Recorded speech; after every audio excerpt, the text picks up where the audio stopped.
Leasing will begin tomorrow for a permanent housing facility in Bangor for those at risk of or are already experiencing homelessness. WABI spoke with the operations manager from Panquist to discuss the process of welcoming residents to Theresa's place. According to the staff, 6 units will be leased initially, and over the following weeks, they will stagger the moves for all 41 units to be filled. The operations manager says all tenants will sign a 1-year lease when they move in. However, those looking to utilize Theresa's place as their next step in affordable housing are encouraged to apply. Individuals in need of affordable housing should always apply for Theresa's place if it's an apartment that they're interested in moving into.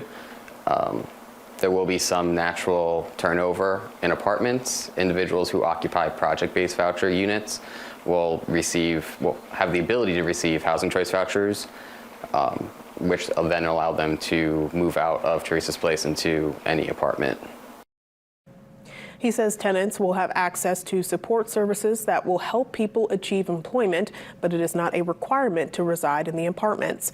To learn more about Theresa's place, you can contact Panquist's Housing Foundation. A link to that is on our website and mobile app.